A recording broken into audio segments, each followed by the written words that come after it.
Buenas tardes. Entramos en el segundo debate de NetThinking 2014, derechos de autor y propiedad intelectual.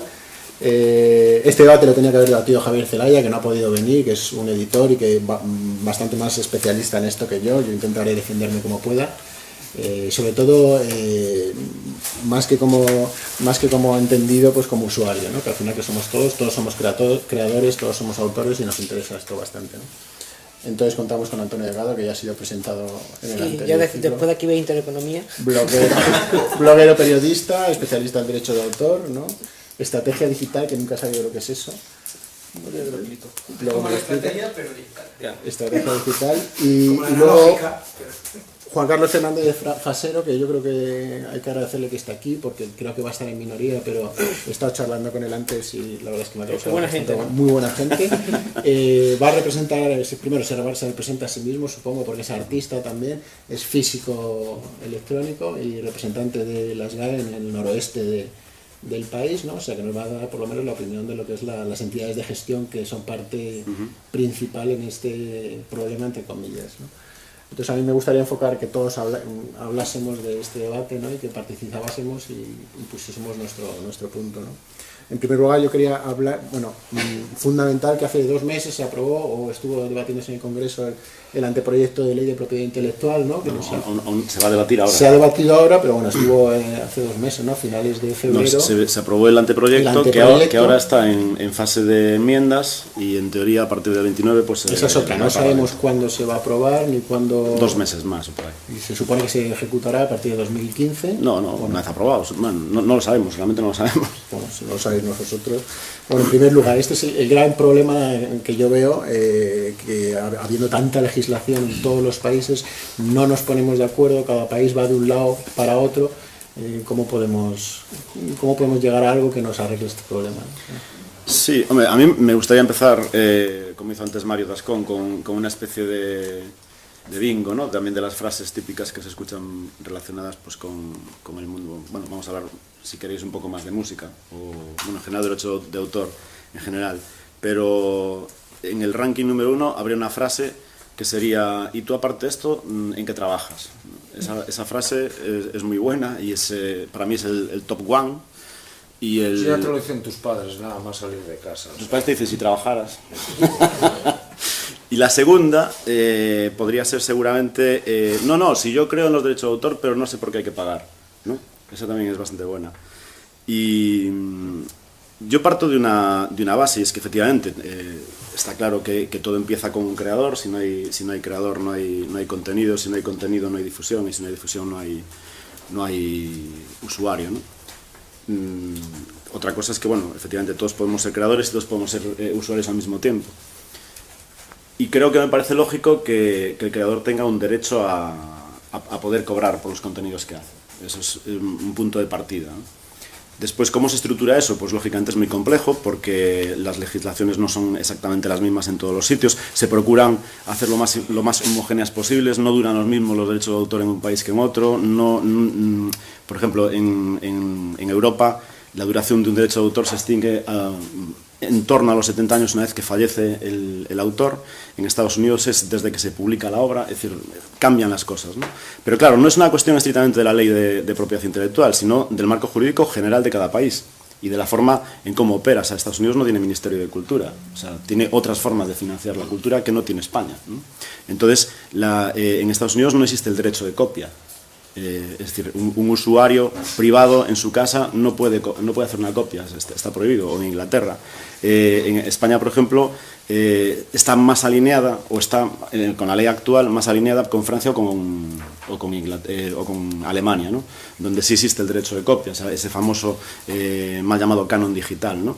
Que fue un invento alemán cuando Alemania inventó la cinta cassette, ¿no? Entonces, digamos que parte de ahí. Entonces, yo creo que en general hay una cierta confusión global, es decir, hay un cierto desconocimiento en general de qué es la propiedad intelectual, cuando no hay ningún desconocimiento de lo que es la propiedad.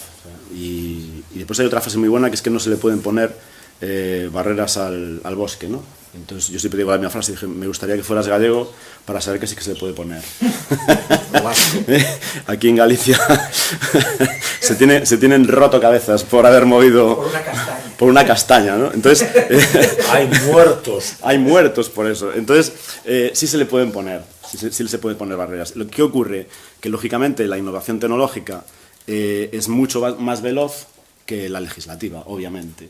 Y un problema grave que tenemos aquí en este país es que nuestra ley actual de propiedad intelectual es una ley que casi es la misma del siglo XIX, ¿no?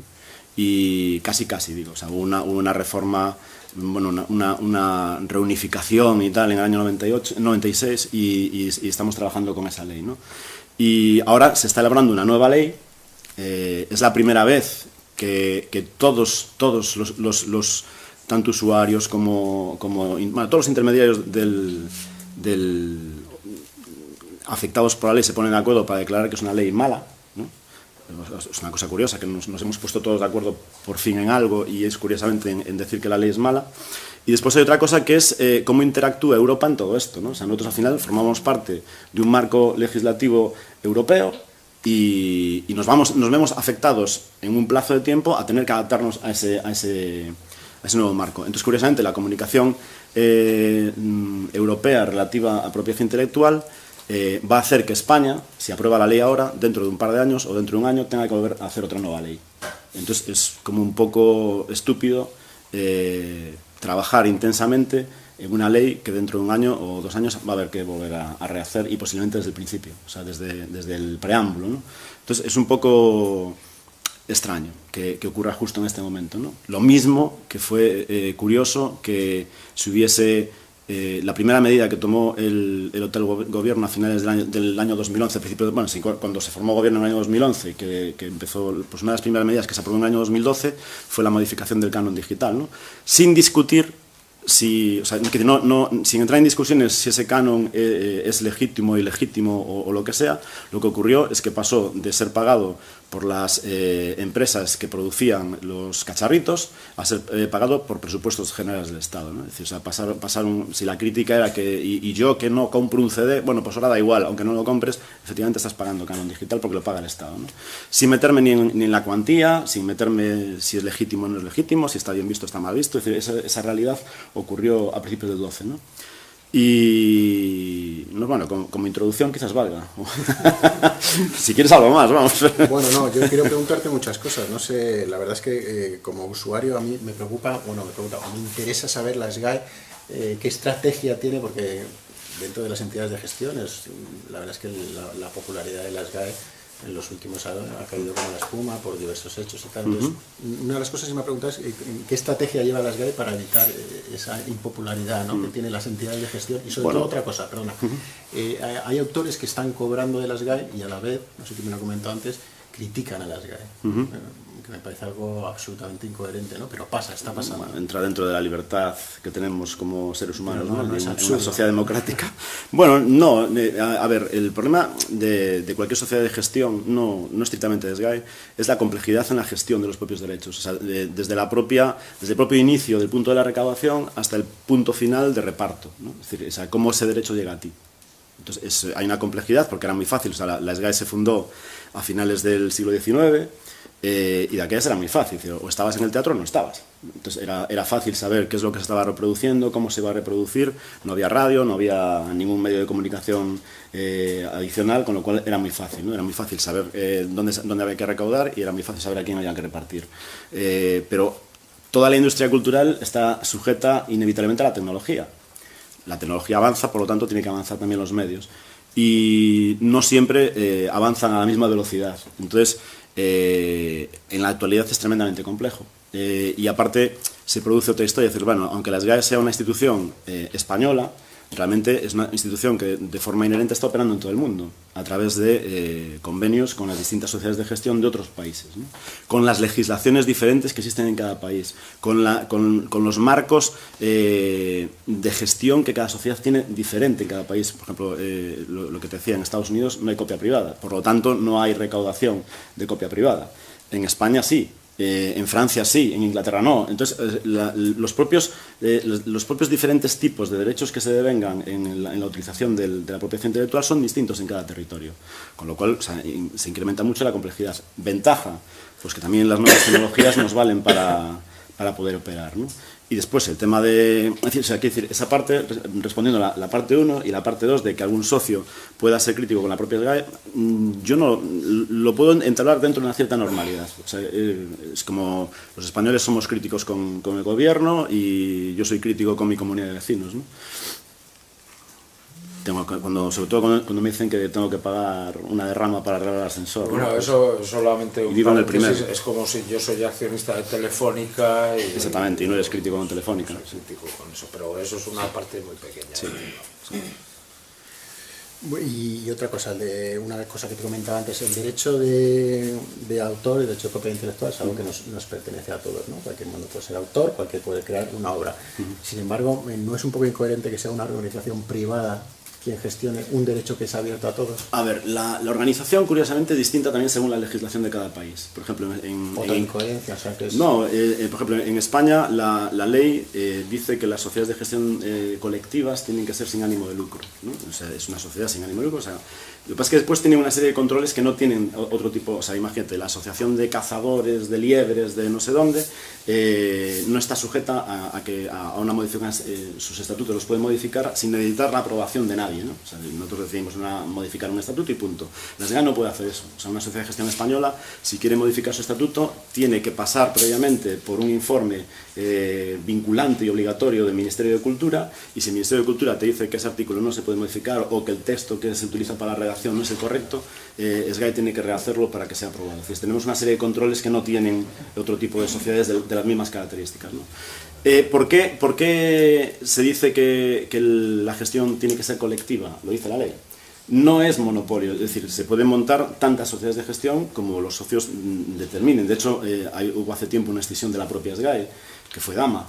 Dama es una sociedad que representa a una serie de directores audiovisuales, guionistas audiovisuales, que en un momento eran socios de SGAE, no estaban de acuerdo con el mecanismo de trabajo de SGAE, decidieron escindirse y montaron una nueva sociedad. Es decir, si ahora mismo 50 socios, 100 socios, bueno, 100 creadores, no necesariamente socios, deciden montar una nueva sociedad de gestión, tienen que cumplir los requisitos que les manda el Ministerio de Cultura y podrían crear una nueva gestión. O sea, en España existen 8 sociedades de gestión, ¿no? De autores 4 y otras 4 de derechos derivados de los derechos autorales, ¿no? O sea, para productores, artistas. Disculpa una cosa, pero si el problema, yo creo que la discusión normalmente no es, vamos a ver, no es sobre la legitimidad o no de la propiedad intelectual, que eso es un asunto distinto, que podríamos tratar. La cuestión que se reprocha a las SGAE sistemáticamente y que nunca se ha terminado de resolver son 3 asuntos distintos. Uno, en primer lugar, es la carga de la prueba. Es decir, ¿quién tiene la carga de la prueba? ¿Quién tiene que demostrar que tenemos que abonar algo por reproducir los derechos de un autor que no sabemos si la SGAE representa o no? Y eso sigue sin resolverse. Segundo, ¿cuál es el algoritmo de reparto? ¿Cuál es el algoritmo de reparto que tiene la SGAE que no es transparente? Sigue sin serlo. Claro, y eso es lo que mucha gente dice. Bueno, es un organismo que tiene ahora mismo la encomienda pública de gestionar efectivamente de manera colectiva los derechos y sin embargo no sabemos cómo se reparten. 3.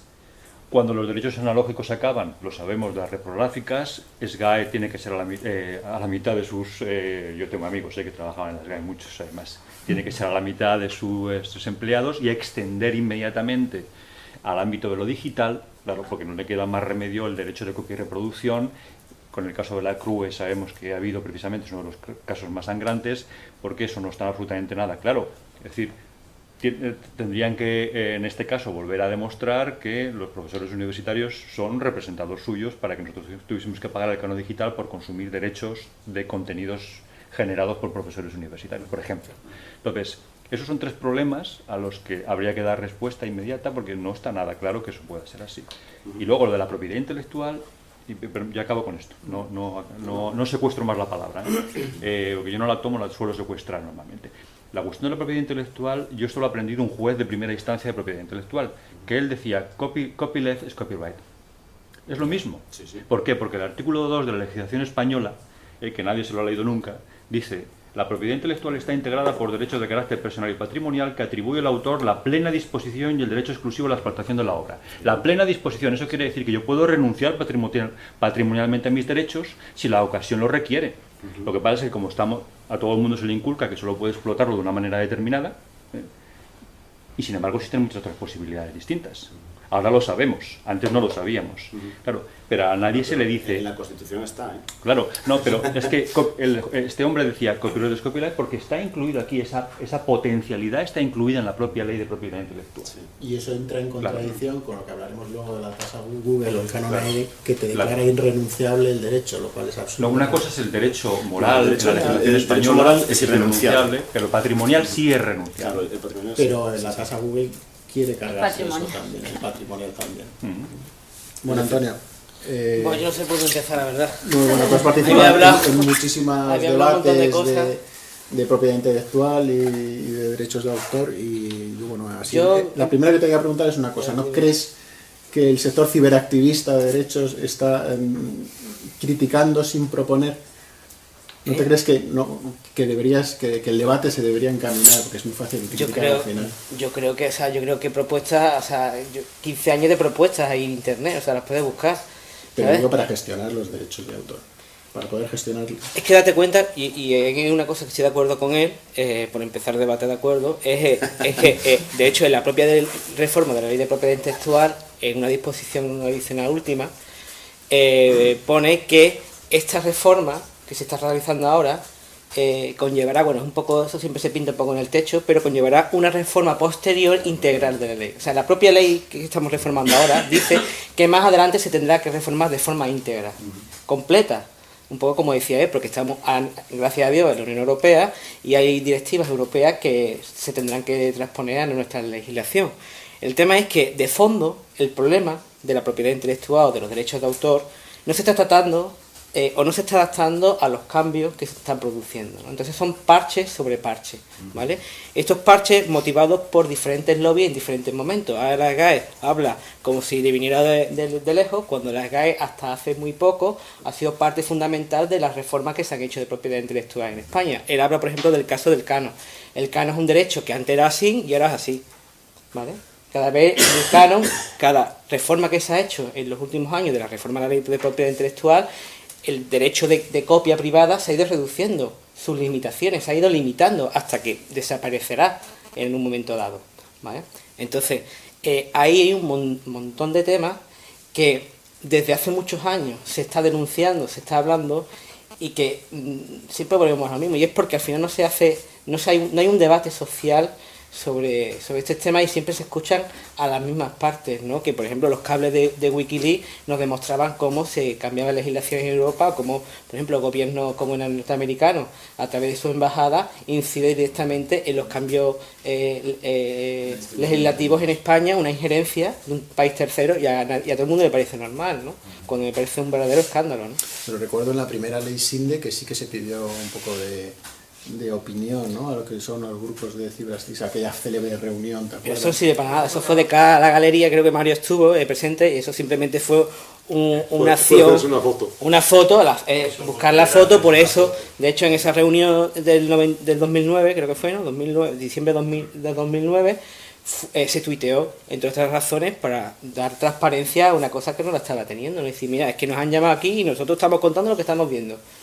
Y simplemente querían la foto, ¿no? Entonces, ya desde entonces se estaba denunciando de que esta ley, la conocida como ley SINDE, no iba a conducir a nada, como se está viendo realmente ahora, que lo único que ha supuesto ha sido un recorte de derechos fundamentales. Pero años después está todo el mundo de acuerdo también, como has dicho tú, que tampoco valía para nada, que era una cosa que solo decíamos Pero- por un lado, ¿no? Claro, la ley SINDE, me refiero. pero el ataque a los derechos Felicidades, fundamentales ¿no? que Por se ha años producido, después. en el cual cosas que se estaban denunciando de que se quitaban los jueces en medio, y estamos viendo casos donde la comisión SINDE dice una cosa y los jueces dicen otra, ¿vale? De hecho, ahora mismo hay una denuncia que puso David Bravo, que no se sabe todavía cómo se tramita, por prevaricación a la propia comisión SINDE del tipo de decisiones que está tomando, que va contraria a derecho, ¿vale? Desde un ámbito administrativo. Bueno, pues aquí parece como lo importante de otras cosas, pues no se tiene en cuenta, ¿no? Entonces yo creo que lo que hace falta es realmente un verdadero debate, ¿sabes?, sobre estos temas. Un debate donde participen las sociedades y no solamente los actores tradicionales que siempre han influido en este tema, o sea, más allá de las industrias culturales, pero como tú decías, creadores somos todos, ¿no? En el caso de las entidades de gestión, él pone el ejemplo de cualquiera puede montar una entidad de gestión. Eso es la teoría, en la práctica no es fácil montar una entidad de gestión, entre otras cosas, porque para montar una entidad de gestión, el resto de entidades de gestión tienen que dar su aprobación, ¿vale? Entre otras cosas. Entonces, montar una entidad de gestión no es una cosa sencilla. Lo que ha pasado es que, por ejemplo, ¿por qué la SGAE protesta ahora? Pues porque dentro de la propia ley de propiedad intelectual hay una parte donde lo fiscalizan aún más, donde le añade un poco más de transparencia, que para mí se puede hacer muchas más cosas, que se quedan muy en la superficie, ¿vale? Para quitar ese escándalo que pasó con el caso de la SGAE, que por mucho control, como él ha contado, que hay, no ha servido para nada, ¿no? Y después, como comentaba Joaquín, el tema de la carga de pruebas, ¿no? Oiga, ¿usted a quién representa? Usted representa a una serie de autores, pero es que en un mundo donde todo el mundo crea contenido, es un tipo de socio que es minoritario respecto al resto. Usted no puede gestionar cosas que son de otros, ¿no? Y ese debate no lo estamos teniendo, ¿no? Y después también me parece muy importante y especialmente grave porque con el tema de la reforma de la ley de propiedad intelectual hemos puesto mucho el foco con el tema del canon AEDE, ¿vale? Porque se ha visto una injerencia directa y que lo dicen sin ningún tipo de rubor, porque como no pasa nada en este país, de cómo se hacen las leyes, es el tema de la gestión del material universitario, ¿no? Es decir, un contenido creado por autores, profesores universitarios, que hay que pagar una tasa, en este caso, a Cedro, y es una extracción del conocimiento y los derechos generados por otros por una entidad de gestión, ¿no? Que no tiene nada que ver ni son autores suyos. ¿Dónde quedan las licencias Creative Commons con eso? O sea, es que, vamos a ver, las Creative Commons o cualquier tipo de licencia copyleft, como el bien comentaba Joaquín, están basadas en el propio copyright. De hecho, la base de esta licencia en la propia legislación y en las que están para España están basadas en la ley de propiedad intelectual. Pero tienes derecho a la disponibilidad claro. del contenido en función de lo que tú quieras hacer. El problema que hay, y no sé si la GAE, lo que no sé si la GAE ha resuelto ese tema, pero creo que últimamente creo que sí, ¿no? Con el nuevo cambio, el tema que tú, como socio de la propia GAE, si querías liberar un contenido con una licencia copyleft, era muy complicado, no ponía, porque tú cedías esos derechos a la GAE que tramitaba por ti, por lo cual tú no podías hacer unos usos de ese tipo de eso. Tú decías, quiero regalar este disco en esta licencia, y como soy socio de la GAE, y el GAE no me autoriza para esta obra concreta hacerlo, por ese tipo de formato que tienen tan estricto de funcionar, ¿vale? Eso yo creo que, eso no sé si ha cambiado o querían cambiarlo. Hay una cuestión que me gustaría, bueno, hay un par de cuestiones que me gustaría aclarar. La primera es que se habla de SGAE como si SGAE fuese un organismo externo a los autores, y no es así. Es decir, SGAE son los autores. O sea, pero no todos. No, son los autores que se quieren hacer socios de SGAE. ¿Y los que votan? ¿Cuántos son los que votan? No, a ver, vamos a ver, SGAE tiene 112.000 socios, pero es decir, socio de SGAE se puede hacer cualquiera que registre una obra. Lógicamente son los socios que se quieren hacer socios de esa sociedad de gestión. O sea, no es obligatorio ser socio de la SGAE, ¿no? Esa como primera cuestión. Y como segunda cuestión, cuando se habla del escándalo SGAE, que parece que es un escándalo que afecta a... Bueno, pero quiero decir, a eso voy. Ese escándalo SGAE, yo a día de hoy aún no sé en qué quedó. O sea, ni yo ni nadie. Entonces quiero decir, hay una cierta demonización de una entidad. Hoy, por desgracia, podríamos demonizar todas las entidades. Entonces, todas las entidades de todo, o sea, los ayuntamientos, todo. Entonces, es decir, no confundamos los términos de lo que es la gestión de un derecho con que alguien haya podido, si es verdad, haber metido mano en una caja. Es distinto, ¿eh? Porque en todo caso, el delito que se pudiese haber cometido en SGAE es contra los propios autores. Entonces, o sea, por un lado, quiero decir, la normativa que SGAE tiene es una normativa aprobada por sus socios. O sea, no es un señor que dentro de SGAE, o sea, como trabajador decide una normativa. O sea, no, son los propios socios los que deciden cambiar o no cambiar un estatuto, o cambiar o no cambiar el reglamento. Y sí, después, pero con el reparto de voto que tienen, al final son los mismos. Ahora mismo creo que votan en torno a 20 y pico mil socios. Es decir, ¿Estás hablando de mí? el sistema SGAE, a ver, os explico si queréis cómo funciona el sistema SGAE. El sistema SGAE funciona por un sistema de recaudación, es decir, si tú recaudas, vas teniendo votos en función de la cantidad económica que recaudas, y hay varios tipos de votos, concretamente dos. Hay un tipo de voto por el dinero que has recaudado en este año, Y bueno, hay tres tipos de voto. Hay un voto social, que es aquel voto para cualquier socio que haya recaudado un mínimo de un mes, o sea, 640 euros, para entendernos, en 4 años. Si tú has recaudado 640 euros en 4 años, tienes un voto. Ese es el voto social. Es el mínimo del salario base español, que son 635 con no sé qué o así. Bueno, ese es el voto social. Hay un segundo voto, que es el voto por la recaudación que tú tienes en el año. Tú puedes haber tenido un éxito muy grande este año, por lo tanto haber recaudado mucho dinero este año, y para el año que viene no. Y hay un tercer voto, que es el acumulado histórico. Entonces, en función de lo que tú hayas generado, vas a tener una acumulación de votos que no los vas a perder ya, ¿no? Los otros votos son variables, el tercer voto es histórico, ¿no? Y están limitados por arriba, es decir, nadie tiene más de 30 votos, 31 votos ahora con el voto social, ¿no? Entonces, quiero decir, o sea, ese autor que gana muchísimo dinero durante muchos años está limitado a 31 votos, y el autor que gana muy poco, pero al menos ha ganado durante 4 años 640, bueno, ese salario mínimo en 4 años, tendría un voto. Entonces, ese es el sistema de funcionamiento interno de SGAE. Entonces, lo normal es que la media sale en torno a 10 votos, aproximadamente. Es decir, de cada socio, esa sería la media aproximada. ¿Qué ocurre con los otros socios? Pues que no han generado capacidad económica como para llegar a ese voto. Es decir, hay muchos socios que se dan de alta en SGAE, registran su obra, pero ni se ha grabado, ni se ha interpretado, ni se ha tocado, ni se ha subido a un escenario, por lo tanto no ha generado nada. Pero son socios, o sea, nadie le impide hacerse socio. Y, lógicamente, después lo que la SGAE realiza es, o sea, ¿cómo funciona SGAE internamente? Pues son los propios socios los que, en parte de sus liquidaciones, contribuyen al mantenimiento de la propia sociedad, es decir, a la red que nosotros tenemos de trabajo, ¿no?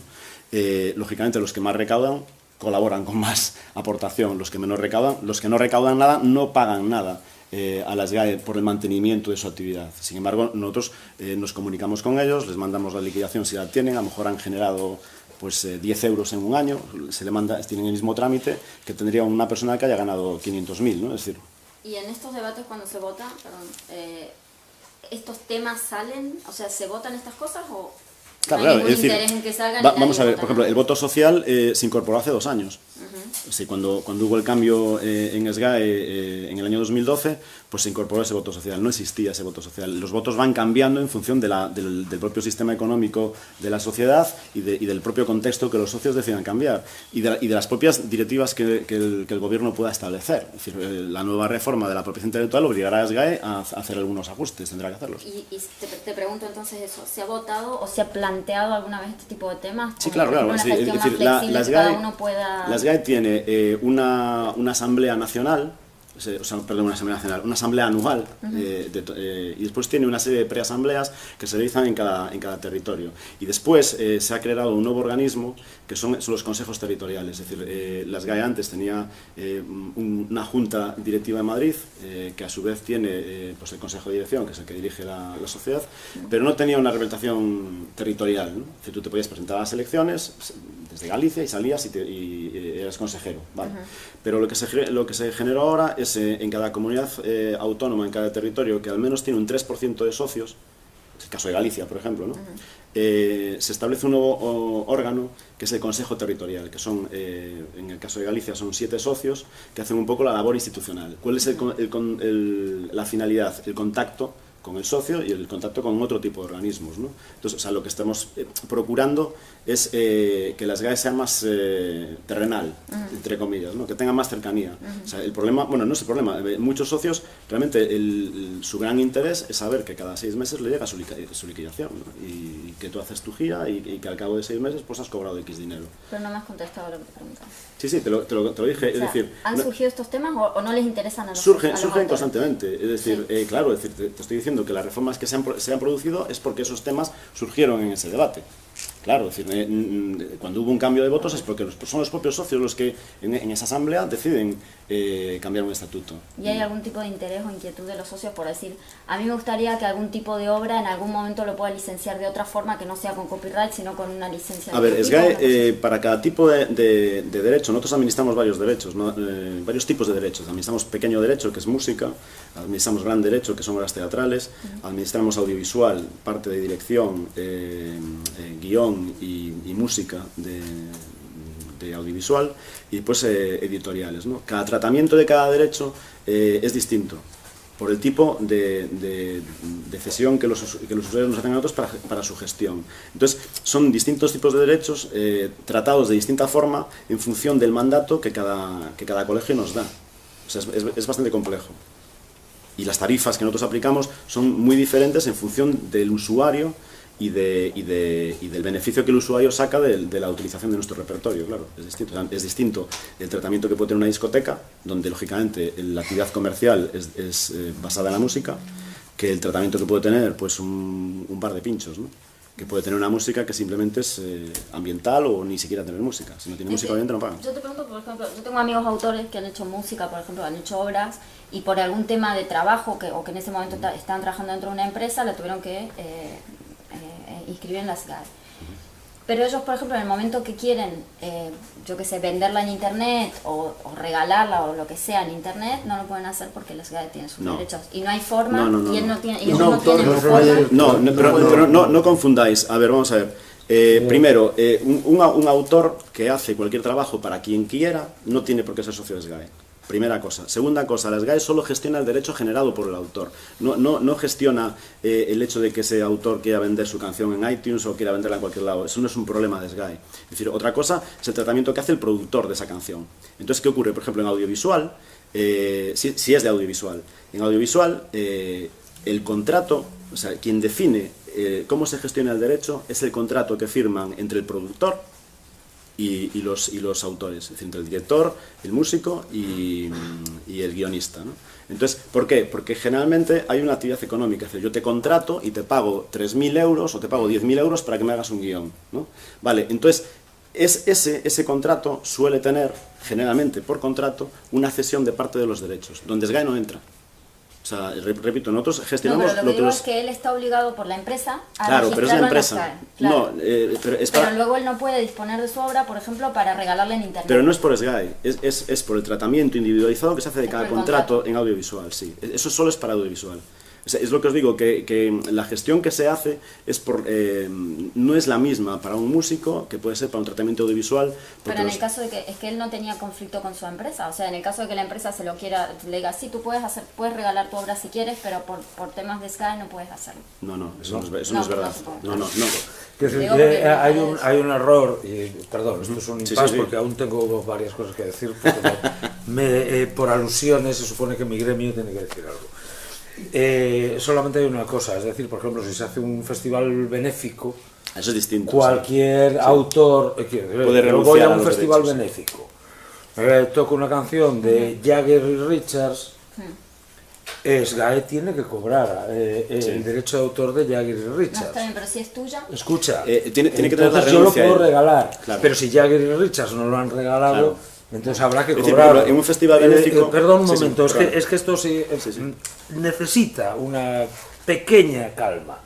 Es decir, yo toco Satisfaction en un festival benéfico y viene la SGAE a cobrar y la gente dice, joder, es que la SGAE, qué cabrones. Bueno, ya hablaremos ya de las cabronadas, pero ahora, de entrada, eso es un hecho. Es decir, tiene que llegar una sociedad de gestión que cobre lo de Jagger Richards, que no han firmado ningún papel, porque a lo mejor ese festival benéfico es para financiar bates de béisbol para grupos nazis. Que también es posible. O sea, no pensemos que los festivales benéficos son todos de putos rojos. O sea, que las cosas como son. Entonces, la cuestión está en que si yo doy mis derechos, entonces sí, yo firmo todos mis derechos para, pues para la conquista de Marte, para el ejército español que está preparando su programa nuclear de extinción de los norcoreanos. Bien, pues ya está. Pero ven, yo lo doy, encantado. No, eso no, perdón, que luego se entiende todo mal, coño. Lo único que pasa es que eso, si Jagger y Richards no han firmado, no hay tu tía. Alguien tiene que gestionar. Pero repito, estamos hablando ahora de música. La música es otro ámbito diferente. Exactamente. Yo te hablo de música sí, claro, pero ya, la música aplicada a audiovisual tiene un tratamiento, la música de un grupo de música tiene otro tratamiento distinto. Entonces, efectivamente, en un festival sería el propio autor el que tiene que renunciar a ese derecho. Entonces, si el autor nos dice, no hay problema, nosotros no actuamos, pero si el autor nos dice actúa, tenemos que actuar. Y ocurre muchas veces precisamente lo que dice él, que un artista no necesariamente tiene por qué interpretar sus canciones. Claro. Entonces, ahí... Ahí entra el derecho de otro. efectivamente. Como es el caso, por ejemplo, de las adaptaciones, que alguien hablaba también de, es que estamos haciendo el alcalde de Zalamea en Zalamea y nos cobran derechos de autor. Perdón, utilice usted el alcalde de Zalamea, no utilice una adaptación de el alcalde de Zalamea.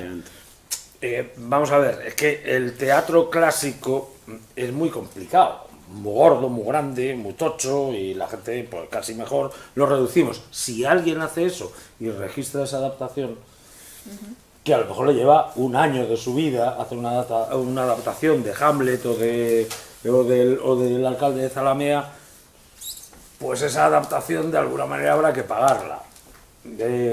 Ya sé, el alcalde de Zalamea es un coñazo, yo no lo vería, pero bueno, es otra cosa. No, pues está bien. Hablando de estas... Sobre todo si estás en Zalamea, es cojones. De estas adaptaciones, últimamente ha habido un caso que lo comentábamos antes, también lo destapó el diario.es, de músicos que utilizaban adaptaciones para crear música en los programas nocturnos que hay en la televisión, que se reproducían durante muchísimo tiempo cobrando una pasta gansa. Bien. Y de hecho los que más cobran en las GAEs al final eran estos músicos, ¿no? Entonces al final echa la ley, echa la trampa. Que efectivamente son los que de repente tienen mucho más votos que cualquiera de los que llevamos currando un montón. Entonces se desvirtúa un poco el sistema, entre comillas, democrático de la... Bien, entonces ahora puedo introducir lo que quería decir. Adelante. Bien. Voy a ser el abuelo Cebolleta. La Sociedad General de Autores de España es un monopolio que se creó, en un momento dado se convirtió en un monopolio, como CAMSA o algo así. ¿Qué pasa ahora? ¿Que cualquiera puede crear una sociedad de gestión? Sí, dentro de lo que cabe, como lo mismo que CAMSA se convierte en un oligopolio de 5 empresas de gas natural y de su puta madre. Y la SGAE funcionó muy bien. Es decir, tenía un sentido, era una coherencia que incluso Teddy Bautista, cuando llegó, vio una proyección mejor. Es decir, americanicémonos. Porque uno de los últimos presidentes de la SGAE, antes de Teddy Bautista, era Federico Moreno Torroba, que es uno de los grandes autores de zarzuela españoles. Es cierto, era un gran compositor, pero claro, el chiste era Moreno Torroba. ¿Cómo era el momento de Moreno Torroba? El momento de Moreno Torroba era porque se iba a las discotecas y las boats o lo que fuera, y se les pasaba una hoja diciendo ¿qué canciones has puesto esta noche? En ese momento, claro, había autores, era una corrupción muy pequeñita. El otro día había un chiste, creo que era una viñeta en el diario, en el diario.es, que era, joder, ahora andáis con los serios y tal, nosotros antes entrábamos en un banco, una farmacia y dábamos un palo, es que lo vuestro era al pormenor, macho. Ya, pero es que es verdad, es decir, lo de las GAE de Moreno Torroba era el pormenor, en ese sentido. Es decir, iba un autor y le decía a su amigo del bar, tú pon mi canción 500 veces. De hecho, Tengo una vaca lechera fue la canción... Pero esto es rigurosamente cierto. Sí, coño, ya sé que no lo entiendo. Pero es que Tengo una vaca lechera es una canción muy graciosa. Y entonces resulta que Tengo una vaca lechera generaba, pero pues toneladas de... Bueno, no, leche, queso, yogur... Los antiguos bitcoins. Los antiguos bitcoins. Estoy contando una cosa muy seria. Bueno, el caso es que en ese momento llega Teddy Bautista y dice, bueno, vamos a reformar esto. Lo reformó demasiado tiempo en el tinglado y con tal, bueno, la cosa fue al carajo, vale. Pero la cuestión está que heredamos monopolios. Es decir, a lo que voy. Con la idea de SGAE, estamos, efectivamente, SGAE es una sociedad, es casi inevitable estar en la SGAE. Porque, vamos a ver, es como si yo ahora digo, coño, pues en vez de en Fenosa quiero estar en Eléctrica Manolo, que es mi vecino que tiene unos paneles solares y me pasa la electricidad. No puedes, está prohibido, porque España se ha convertido de monopolios en pequeños oligopolios. Fin. Este país es un desastre, o sea, no tiene solución, que lo sepáis, o sea, ya para acabar. pero dime tú si no es lo mismo. Pero si bien es cierto lo que dices, es decir, tenéis la obligación de recaudar en el caso que un autor lo obligue, ¿sabes? Que lo solicite. Claro. Mira, Magdalena Vinent la invité a un seminario que organizé hace muchos años para ARCE, la Asociación de Revistas Culturales de España, sobre propiedad intelectual, y Javier de la Cueva, que estaba presente entre los invitados, un abogado que conoceréis la mayoría de vosotros, le hizo la pregunta de ¿cuántos autores de las GAE viven de lo que se recauda? Y Magdalena Vinent públicamente dijo un 3%. Vale. 3% viven de ello, entre los que puede estar Julián o no. No, viven, te juro que no. No, viven de ello. De hecho, le debo dinero a las GAE. Acabo con esto. La cuestión es, no estoy diciendo que no sea legítima la recaudación ni el principio de la propiedad intelectual. Digo que, a sabiendas de que eso es así, para el 97% restante que no vivimos por mucho que escribamos, y sabemos que nunca lo vamos a vivir, quizá podamos disponer de otras modalidades de disposición de esos contenidos que no sean necesariamente la del copyright tradicional. Por eso yo en estas discusiones siempre la cuestión no es tanto que yo no voy contra el derecho a la propiedad intelectual, no. Es que en el fundamento de la ley está que yo pueda disponer de ello como me dé la gana. Y yo lo que reclamo es una pedagogía global e integral de la propiedad intelectual. Claro, y eso te lo digo en todos los ámbitos, más aún el de la ciencia. Eso, vamos, eso es... Ahí, claro, Mario. Nos quedamos en el aire todos. Que tú me apoyas lo de la vaca lechera. Mira, a mí, en esa pregunta de cuánta gente vive de las GAE... Lo dijo la presidenta. Puede vivir, claro, ahí habría un matiz que sería ¿a qué le llamas vivir? ¿No? O sea, 80.000, 6.000, 10.000, 100.000... Eso sería un concepto interesante. Un 3% de los socios de las GAE. Bueno, es un concepto interesante. En todo caso, yo haría lo mismo. Es decir, ¿cuánta gente puede vivir de la música en este país? ¿O cuánta gente puede vivir de la literatura en este país? Entonces, el problema, o sea, yo tengo siempre un ejemplo, ¿no? Y es el siguiente. Es decir, a mí me gusta pensar que cuando voy a mi dentista, pues mi dentista es un tipo que se dedica profesionalmente a eso y entonces me da una garantía de que me va a quitar bien el diente, ¿no? Y me gustaría pensar que cuando voy a un sitio, a un espectáculo, para que alguien me entretenga, pues que este tipo que me va a entretener también sea un profesional de eso, ¿no? Entonces, ¿qué ocurre? Que, por desgracia, no muchos son profesionales de eso, porque la cuestión de poder vivir estrictamente de sus ingresos. Pues decía que la primera frase, el primer tópico es ¿y tú aparte de esto en qué trabajas? ¿No? Y eso es una realidad. Entonces, ¿Y ahora, qué define un profesional de una no, espera. El concepto vamos a suponer que la definición sea el concepto de vivir de. Vamos a suponer... ¿Eso lo hace más profesional? No estoy hablando... A ver, profesional es alguien que cobra. Por claro, trabajo, profesional ¿no? es el tipo que está de alta como autónomo, o que cobra una factura, Pero o que no está trabajador. necesariamente No, es que no estoy hablando de las GAE, estoy vale. hablando de vivir de la cultura, no hablo de vivir de los derechos. Los derechos son una parte, y lógicamente un intérprete no tiene por qué ser autor. O sea, Malú no es autora. Malú sale a un concierto, toca, le pagan o lo que sea, por poner un ejemplo. No sé, Bueno, estoy leyendo, lo está poniendo. Sí. Bueno, pues quiero decir, pero la historia es cuánta gente podría, o sea, un tío que trabaja en un banco vive de trabajar en el banco, ¿no? Un tipo que trabaja, pues no sé, en la enseñanza vive de trabajar en la enseñanza. Bueno, un tipo que vive de escribir, que trabaja en la escritura vive de escribir. ¿Cuántos viven de escribir? No es que escriba mucha gente, sino cuántos viven de escribir, cuántos viven de tocar, cuántos viven de... Entonces, a mí me gustaría pensar que el tipo que va a entretenerme vive de eso. Entonces, que sus recursos no van a ser estrictamente de SGAE, obviamente, o de su sociedad de gestión correspondiente, que esa persona en concreto tiene que montar una pequeña editorial y que esa editorial es algo que hace por las tardes y los fines de semana, porque durante la semana esa editorial no le da, entonces tiene que trabajar en otro sitio. Va a estar igual, obviamente, pero lo ideal, ¿no?, sería tener ese modelo en el que se considere que esto, en general, es una profesión. Esto. Y no lo es. O sea, en este país no es así. Y entonces hubo momentos en los que sí, que hubo pues momentos muy buenos y que, mira, yo te pongo un ejemplo, hablando eso de vivir de, yo conseguí vivir de, ¿no? Y hubo un momento muy bueno aquí en Galicia relacionado con el boom de la música folk, concretamente lo que me tocó a mí entre el año 95 y el año 2005 más o menos, donde había mucha gente que podía vivir de tocar folk, porque había una demanda, ¿no? Entonces podías dedicarte prácticamente solo a tocar. o bueno, en vuestro momento, por ejemplo, en la época de la movida, había gente que podía vivir solo de tocar. Nosotros éramos un desastre, ¿no? Bueno, pero podíais vivir. Vivir me refiero a que tu ingreso viene exclusivamente a salir a un escenario, tocar y tal, ¿no? Vale, hoy es mucho más difícil, pero es legítimo.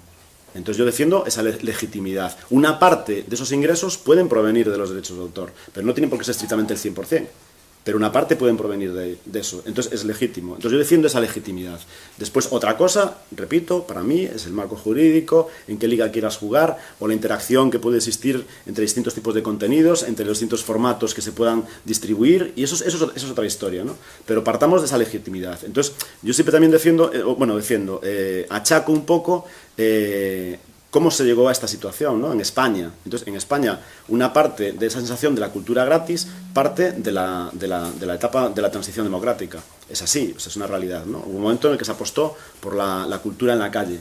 Fue un momento cojonudo, además, es decir, porque de ahí nació la movida, es decir, o sea, la cultura en la calle. Cultura gratis no es... No, dije cultura en la calle, no dije cultura gratis. Cultura en la calle. Bueno, sí, la cultura gratis nunca es gratis. Es gratis para el usuario, alguien la paga. Exactamente. Correcto. Sí, es como el puente errante. O sea, sí, es gratis, pero alguien la está pagando, ¿no? O sea, esa es la historia. Bueno, entonces, partimos de ese punto. Eso fue en el año 77, 82, ¿no? Y ha ido evolucionando por el derrotero que le haya tocado. ¿A qué estás achacando que no se pueda vivir de tocar música folk ahora mismo? ¿Cuál es la razón por la cual ahora mismo eso no pues sucede? no hay consumo de música no folk. me tires de la lengua. Pero quiero saberlo, a ver, ¿cuál es la...?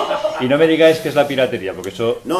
Si me dais ese argumento, yo contraargumento con... No, mira, por ejemplo, con datos en la mano. Para la música folk en concreto, la piratería vino genial, porque la música folk no tenía piratería. Entonces, ¿qué ocurría? Que se vendieron más discos que en la vida. ¿Por qué? Porque los discos los vendían los artistas tocando en directo. Perdona, o sea, acabas de hacer la clave, no solo de la música folk, sino de todas. No, porque falta la otra pata. La otra pata es la promoción. Es decir, la promoción de un grupo folk era mínima, la promoción de otro tipo de artistas es carísima. Pero ahora existe internet. En el 2005 también existía internet. Es más, en el 2001 es donde se generalizó una parte del problema. No, había menos ancho de banda, vamos a llamarle. Y también menos gente. Bueno, posiblemente porque había menos ancho de banda. En España. Para la capacidad de descarga, ¿no? Es decir, te lo comentaba antes, ¿no? Yo le llamo... Pero acabáis de plantear primero, cosas. la gente, hay una tendencia cada vez mayor a que la gente descarga menos y escucha más por streaming. Y Ahora para sí. eso sirve la banda ancha. Ahora sí. Ahora sí. No solo es la banda ancha, también creo que tiene que ver con la facilidad de uso. Es mucho más fácil abrir Spotify, darle clic... O YouTube. O YouTube, a tener que meterte al Pirate Bay, bajar transmission, ¿sabes? Esa es una historia distinta. Es decir, yo creo que hubo un fallo. Mira, yo creo que hubo un fallo. Y la oferta es mucho mayor. ¿sabes? Mira, yo creo que hubo un fallo en su momento por las empresas tradicionales de contenidos, vamos a pensar en las majors, ¿no? Que en aquel momento no fueron capaces de verlo. Entonces, los internautas se adelantaron al contenido y las discográficas lo que hicieron fue proteger un contenido. Yo creo que se equivocaron. 10 años después, 15 años después, aparecieron Apple con su iTunes, apareció Spotify con su tal, bueno, Netflix, mogollón de empresas que están ofreciendo eso, lo que dices tú, capacidad de uso y sobre todo mucha facilidad de manejo, y por lo tanto el usuario le es más fácil acceder tiene ahí. que requerir Claro.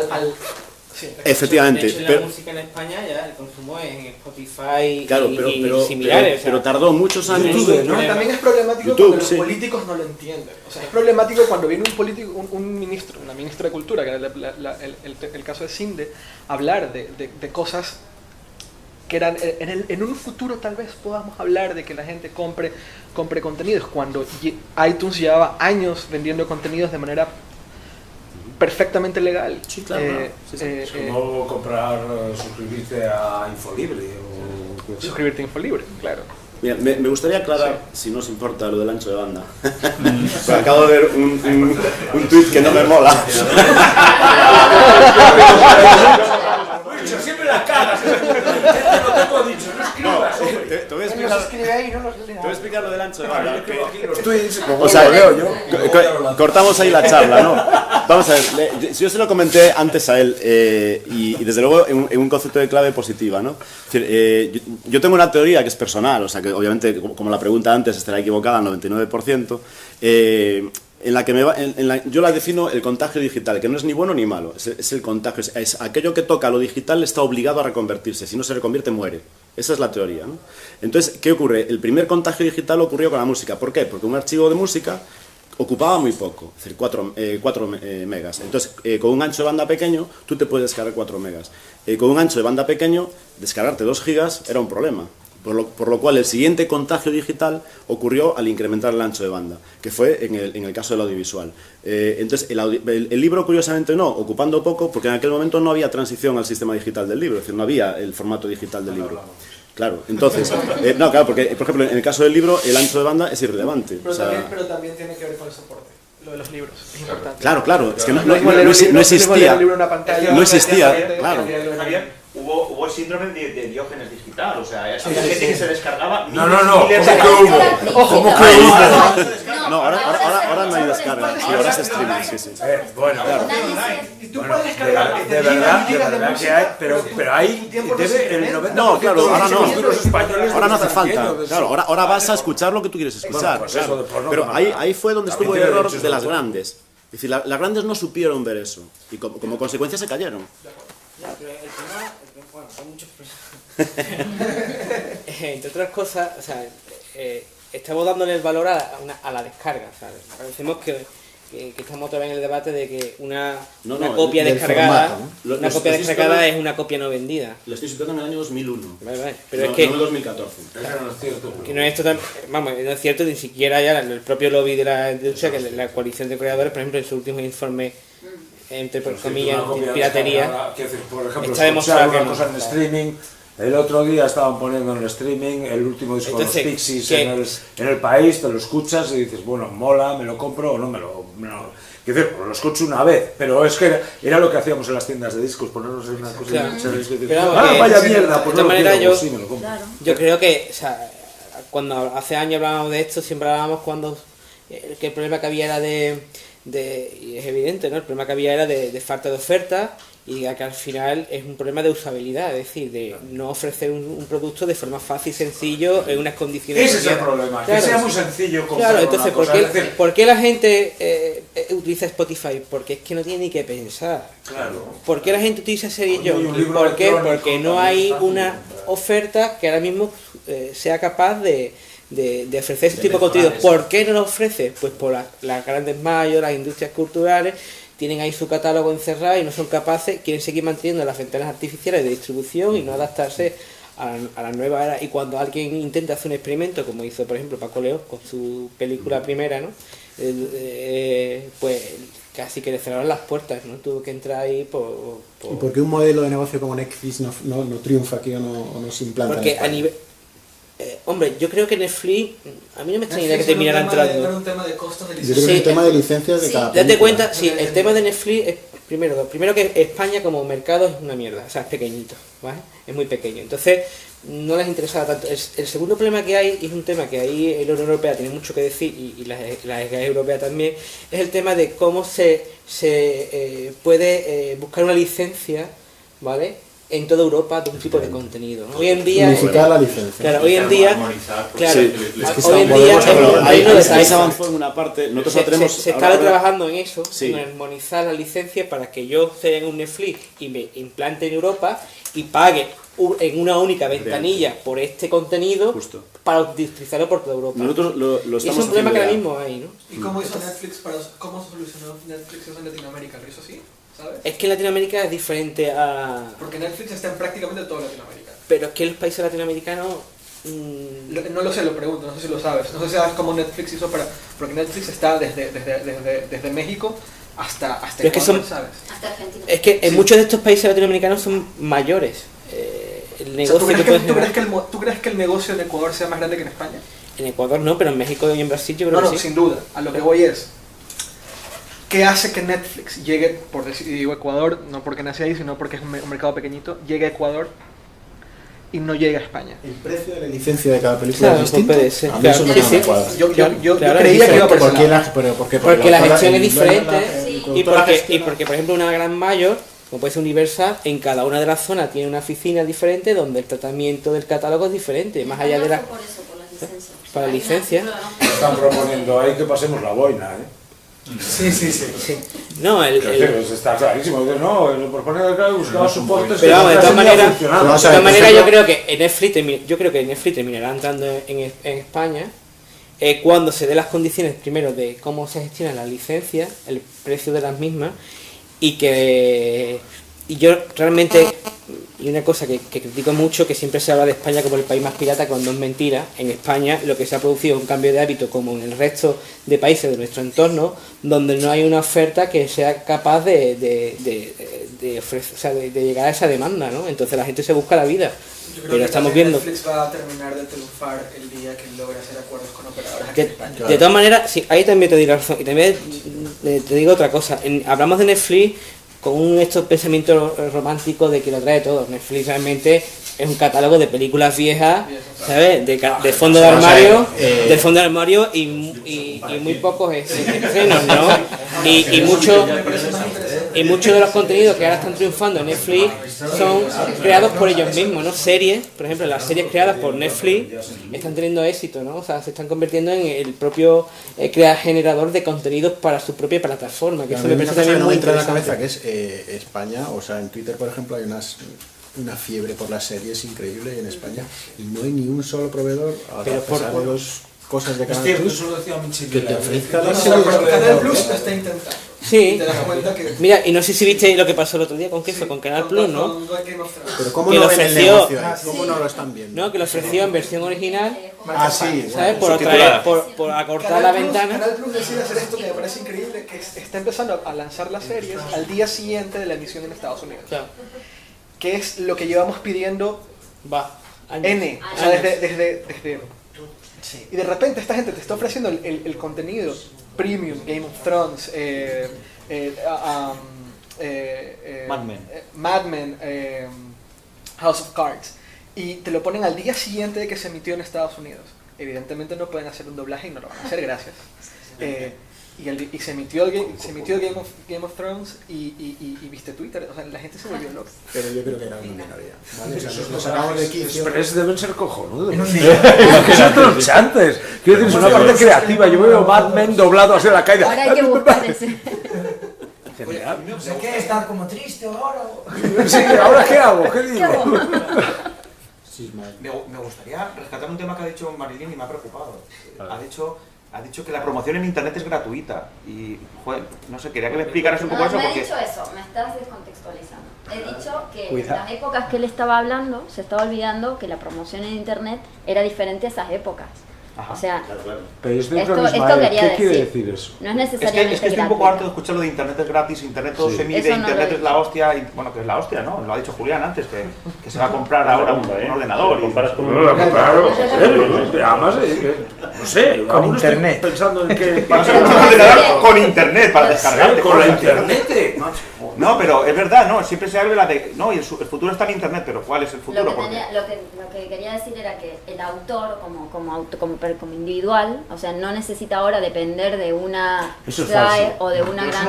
Eso es falso. Para dar a conocer su obra. Otra cosa es que llegue a más o menos gente, que su obra sea más o menos buena. Esto es otra cosa. Claro, A ver, Julián, hay músicos que lo hacen bien. Sí, pero uno de... Para darle un millón. Sí, pero podéis dejar un venga leído el budo, o sea, vamos a ver. Estamos hablando de majors o de grandes Justin sistemas. Internet, el gran sistema democrático, también tiene encima losas gigantescas de una promoción gigante que no puede salir. Es decir, yo sí, de acuerdo, me hago amiguito de un tipo en Nueva Zelanda y le mando mi cancioncita y él me manda la suya. Es cojonudo, joder, es cojonudo, no, es la hostia. O sea, estábamos hablando antes de música que he conocido de unos tíos de Colorado que hacen una cosa cojonuda que me encanta. En Colorado. O sea, pero también... pero verás, ¿qué es el bombardeo general? El bombardeo general implica un montón de capas de la información que no solamente Internet. Y de hecho ahora, Internet Julián, las tiene también. por incidir en eso que dices, ahora es mucho más rentable invertir en tele que invertir en Internet para muchas marcas. Estoy seguro de que ha bajado mucho el precio de la tele y para muchas marcas grandes... Estoy seguro de que ha cambiado... grandes marcas, sí, porque Vodafone, la cantidad de ING, Movistar, etcétera, les sale más barato invertir en la tele que invertir en Internet. Lo digo porque yo trabajo en Internet, vivo de Internet, pero no me creo todo lo que se dice de Internet, y Internet no es la panacea ni el milagro, ¿no? Ni ni los panes y los peces, ¿no? Entonces, esto de que como es en internet sale todo gratis y es más barato, no es siempre cierto. Y creo que es un error que muchas veces nosotros mismos nos autoengañamos, Es ¿no? decir, que Lady Gaga no salió de la nada. Claro. Es decir, veamos las cosas como son, que Lady Gaga o una película de Spielberg no sale de la nada, es decir, ya llega con un bombardeo. Pero sí hay canales y sí hay nichos Eso ahora es en verdad. música donde tú puedes, a ver, a mí me gusta cierto tipo de música y yo recurro a cierto Vale, tipo de pero lugares. tienes que tener filtros, tienes que Mira, tener información, pero- tienes que currártelo. Sí, Lo- nadie claro, dice que claro. no, nadie dice pero no que me parece mal. Ya, pero ponla a la gente a currar, la gente es muy Claro. vaga. Ahora este es otro Yo tema. también soy muy vago. Yo pongo ahí, Mario, pongo a Mario. Beethoven No, y pero lo tengo hay todo. mil casos de... A ver, Mario, que quiere contarnos Sí, algo. estoy viendo que, aparte en el tema de la propiedad intelectual y tal, pero aprovechando que está una persona de las GAE, y nada, digo yo, por aprovechar, ¿no? Claro, es que hay un asunto que tiene un poco que ver con esto y que tiene que ver, y sigue teniendo que ver con una no solo malísima imagen que una organización además traslada a sus asociados y a gente que normalmente el público queremos, que es tremendo. O sea, que hay una asociación que trascienda la mala imagen y además veo que es un asunto que debe estar de alguna manera en el ADN de alguna forma, ya sé que esto no tiene que ver con la propiedad intelectual, de la asociación, porque van cambiando los que la llevan y sigue, o sea, ayer está clarísimo. cerraron 300, o sea, perdón, no cerraron, les hubiera gustado cerrar, pero metieron a 200 y pico bares de Sevilla denunciados, bueno, sí que, o sea, yo, desde luego, os pueden dar un premio de comunicación, o sea, quiero decir, yo creo que en un concurso mundial de cómo se puede hacer la comunicación peor, a la SGAE, todos los años, el primer premio, ¿no? Primer premio, ¿no? Hace no sé cuántos años se le ocurre a uno ir a grabar una boda y no sé qué, le tiene que parar los pies, la asociación de... Bueno, o sea, que es tremendo, o sea, yo... No, perdona, o sea, perdona, yo lo cuento porque esto tiene... Y además, fijaros que tiene gracia, o sea, fijaros que... Y aparece Ramón y en tu boda dices, esto es Hostia, tremendo. tú eres Entonces, el novio, venga, pues te la quedas. efectivamente, entonces yo es una cosa que me sigue fascinando, cómo esto no es un asunto que no se trata, que no se monta una revolución interna y que tiene mucho que ver con todo lo que estoy contando, pero claro, quita la razón, ¿sabes? Quita la razón de todo, o de casi todo. Por alusiones. No, perdona, o sea, quiero decir, perdona, digo, por sacar un poco en el debate una cosa que no, o sea, es que sigue pasando, o sea, que además, una vez se quejaba Teddy Bautista, y dice, no, es que, joder, solo os fijáis en que un peluquero, por ponerle allí, mientras se le hace a la señora la cabeza, ponerle, y digo, hombre, perdóname, pero eso tiene su gracia, como lo de Fuente, no sea perdonar. Digo, porque además la comunicación es el 80% de lo que es uno. O sea, solo el 20% se puede mejorar, manipular o cambiar con la propaganda. Entonces, claro, mientras eso, o sea, algo pasa en ese 80%, que no es, o sea, no me estoy refiriendo a que hagan promoción en tele o tal, que fenomenal. Algo pasa, o sea, aquí, pero esto dices, no, es que con los actuales, o sea, lo de los bares, decía, fenomenal, oye, aplausos, o sea, ir a 200 de Sevilla, os habéis ganado a todo Sevilla, que están encantados. Y no digo que no tengáis razón, que no sé qué, pero de verdad, es que, ¿quién lleva eso? O sea, ¿qué tenéis? ¿Un genio? ¿El enemigo? O sea, yo es que algunas veces pienso que a Antonio lo tenéis contratado. Antonio está dentro de la SGAE y tú les organizas esto. Es o sea, un troll no puede que está... hacerlo aquí. No, de verdad. O sea, y claro, esto quita la razón incluso en esta ley, que tú dices, claro, estamos enfadados, todo el mundo está enfadado con la ley, porque todo el mundo está enfadado con el gobierno y porque el gobierno, como este es un asunto espinoso, esta vez ha dicho usted todo a puerta cerrada, que aquí no hable nadie, que vengan por la puerta atrás algunos, ya cenaremos, ya me contaréis. Fenomenal. Esto también al gobierno aplausos, o sea, al gobierno actual, al anterior ni te cuento, pero vamos, al actual también aplausos, todos aplausos, fenomenal, ¿no? No sé, o sea, pero quiero decir, vosotros sois una organización seria, con profesionales serios, con mucha gente, joder, que está de muy buena voluntad ahí, y además, como te digo, y creo que es evidente, con muchísima gente que la población en general admiramos, queremos y nos encantaría. No sé, o sea, ¿qué es lo que os pasa para que todo esto se siga produciendo, ya no con una directiva, con la siguiente? Yo lo defino desde dos puntos de vista, ¿vale? El primero es que yo creo que SGAE en este momento está viviendo una etapa de transición. Entonces pasa de un modelo que se prolongó durante una serie de años a un cambio que se está consolidando. Eso por primera vez. Pero la operativa de SGAE no para. Es decir, nosotros seguimos trabajando con todos los clientes y con aquellos que pagan y con los que no pagan, obviamente. Y por lo tanto, con los que no pagan, pues intentamos llegar a un acuerdo razonable y en caso de no, pues por desgracia tenemos que acabar en el juzgado, ¿no? Eso como un factor. Y como un segundo factor, tú ten en cuenta que en España, no sé cuántos locales de hostelería hay, pero hay muchos, ¿no? Entonces, la incidencia no es muy grande, pero sí que es verdad que se focaliza comunicativamente mucho. Entonces, Hombre, en el pasan... mismo día 200 bares de Sevilla más a perdonar. Pues porque seguramente le habrá llegado a los 200 bares la misma Sí, comunicación pero en el mismo día. Por eso te digo, Claro. eso es una cosa que se podría manejar. O sea, digo siendo maquiavélico, ¿sabes? Digo, Sí, de mandar poco a poco, Hombre, claro. vamos a ver, vamos a Sí, hacer sí, de sí. esta manera. Conspirativo también. Sí, no, digo, porque claro. Sí, pero bueno, quiero decir, Digo, mandar un tío eso ahí a filmar es- una boda, ¿sabes? Dices, hombre, es que de verdad se os van ocurriendo cosas que, joder, no sé, es como que vais alimentando... Ya, pero tú imagínate que coges y sobornas al cuñado y el cuñado se te firma la boda. No, o sea, pero... Depende de la manera motivada la Guardia Civil. O sea, cuando entró allí la Guardia Civil, el que ha fomentado que las cosas cambiaran, ¿no? Es decir, y date cuenta que lo que... Otras cosas, lo que está haciendo, lo que se pretende con la ley de propiedad intelectual es meter luz dentro de las GAE. ¿Sabes? Que una de las principales críticas que se le hace a las GAE en la actualidad es la falta de transparencia. Ya, La sí, falta de mira, transparencia ahí en no- mucho. También me Y gustaría... la falta de fiscalización real de la propia entidad. Vale, me gustaría hacer Si una... no, tú ya lo tocas. Pero otra cosa también te digo, creo que este debate va más allá de las GAE, ¿eh? También te lo digo. Exactamente, es que... Si puedo finalizar y después Juan ya... Carlos y luego Joaquín. Sí, vamos a ver, vuelvo a la misma historia, es decir, cuando se habla de SGAE se habla de la institución, no es SGAE, vamos a ver, eso es como si tú hablas de España, sin darte cuenta que van pasando distintos gobiernos y que cada gobierno tiene una política distinta y habrá gobiernos que acierten más con sus políticas y otros menos, pero es como España, no, SGAE es exactamente igual que cualquier otro organismo, entonces se demoniza a un organismo sin pensar que hay una serie de actores que van cambiando. El tema de la Guardia Civil creo que fue determinante, porque fue efectivamente terminó con una etapa. Terminó con una etapa precisamente de la forma no más brillante, o sea, con una intervención como si allí estuviesen secuestrados 250 personas con los guardias civiles entrando en plan geos, o sea, cuando la SGAE es una sociedad que tiene siempre las puertas abiertas, es decir, fue televisado además, es decir, o sea, o sea, ahí sí que hubo una alevosía, pero por el otro lado, es decir, no, vamos a darle a estos, ¿no? Pero bueno, lo que sí ocurrió después, curiosamente, es que hubo una revolución dentro de la sociedad muy importante. Y te pongo un ejemplo cuando hablábamos antes de las asambleas, ¿no? Es decir, la presencia de los socios en muchas asambleas locales era tremendamente pequeña. Es decir, cuando tú hacías la convocatoria para que los socios acudiesen a su preasamblea, acudían pocos socios. Cuando fue la primera preasamblea posterior a la entrada de la Guardia Civil, estaban las sedes así, de socios. Entonces, de repente se reactivó un interés de los propios socios por la actividad de la sociedad.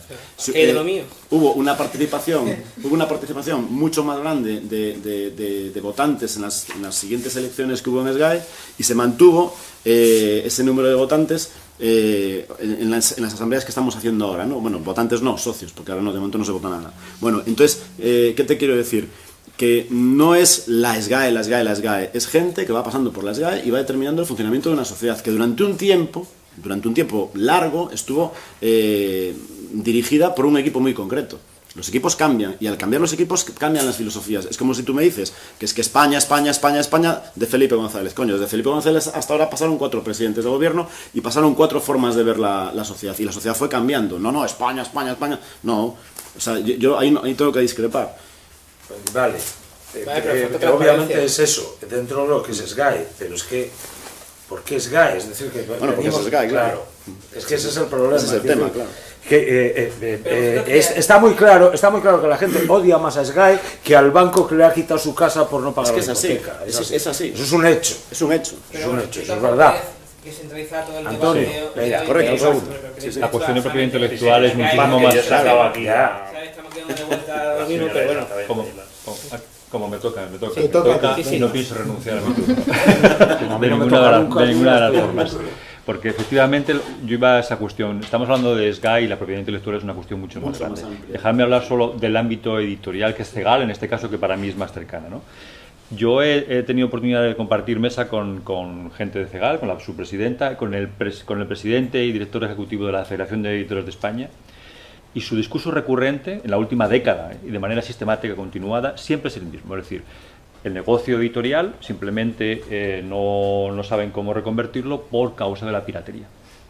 Y aportan cifras de centenares, si no miles de millones de euros supuestamente perdidos por descargas ilegales. Bueno, hay al menos una doble falacia, al menos una doble. La primera, sabemos por las cifras de venta y lectura en España que solo el 20% de la población española compra libros. Sabemos. Y que lee menos todavía. Que por tanto no puede existir un furor generalizado ni un simple de Diógenes global en que todo el mundo se vaya a descargar contenido, porque es totalmente absurdo. Es decir, ese furor lector no existe por ninguna parte. En primer lugar. Segundo, sabemos de manera fehaciente que la Federación de Gremios Editores de España encargó a varias empresas que hicieron un estudio de webs de enlaces en donde, con un algoritmo que alguien se inventó que pasaba por allí, pues, efectivamente, que pasaba por allí en la suposición de que hubiese tantas descargas diarias, la pérdida, el lucro cesante sería tararí. Y todo el mundo se queda tan ancho y lo publican en las cabeceras de los grandes periódicos. Doble falacia. Bueno, sabemos que es el miedo una vez más al cambio, a la gestión del cambio, no saben cómo hacerlo. Y es normal, es decir, si reconocieran, miren ustedes que no sabemos qué hacer, ¿vale? Pues ya está, vamos a pensar todos juntos. Pensemos todos juntos. Por culpa de ese discurso. Yo defiendo como pone aquí en el artículo 2, la propiedad intelectual, aquel autor que quiera reclamar a las GAE o a quien corresponda, a CEGAL en este caso no. No, o a CEGAL o a quien sea, sus derechos, perfectamente. No hay ningún problema, muy al contrario. Pero es que ese no es el problema.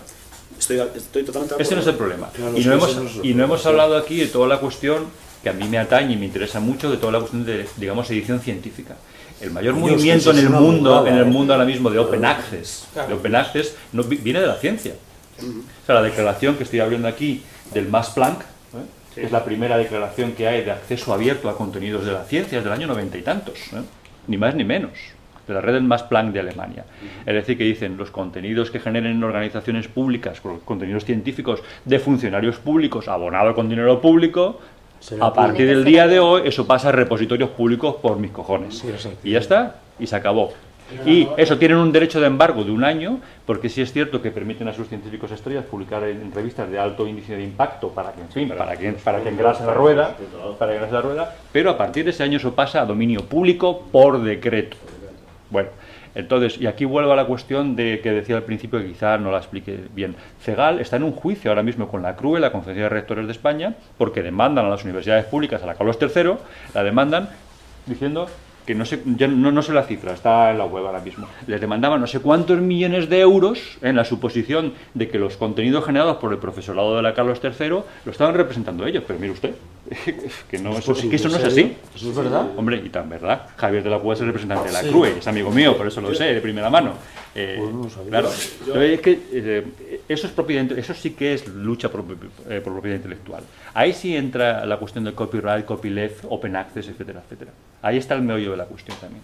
Yo ahí vuelvo a lo que decía antes de mi teoría posiblemente equivocada del contagio digital o la contaminación. O sea, en el momento que te toca, o te adaptas o mueres. Entonces, claro, el problema es que la primera fase, casi se puede definir como el síndrome, ¿no? Con sus síntomas y tal, ¿no? Entonces, el primer síntoma es la autodefensa. Pero la autodefensa no te va a solucionar el problema. Es decir, el problema te lo va a solucionar la oferta mejor. Claro. Y si no se trabaja, pues estás abocado a desaparecer. Sí. Eso es mi teoría. ¿No? Sí, no. De todas formas, la historia de... Perdona, que te interrumpí. No sé, no, ya. Julián. Entra así como si estuvieras salvamente. Eres mi padre, puedes hacer lo que quieras. Tú me metiste en Twitter, macho, y yo ya... Venga, Julián, No, ya he perdido. No, digo que estamos hablando también de creación artística, es que hay 500.000 modos de creación y estamos hablando también de información y todo eso. Es decir, el otro día hablaba con Patricia Godes y precisamente decía, coño, oye, a mí me gustan las cosas bonitas. Y es periodista, claro, de toda la vida, es de la hostia. Me gustan mucho las cosas bonitas. ¿No habrá una perfumería en Cambre donde pueda trabajar de dependienta? Porque es que ya trabajando de periodista no puedo. Porque es que también la información es no creación, es un trabajo que hay que cobrar. Es decir, estamos hablando de creación como un concepto un poco ridículo. Es decir, también hay un montón... Bueno, claro, el absurdo de las madrugadas, de este timo que... Bueno, claro, es que saltó todo por los aires precisamente con la historia esa, que es que, claro, resulta que cobran mucho más unos autores que sencillamente están poniendo una música de fondo ¿cómo se llama este chico de melena negra? Sandro Rey.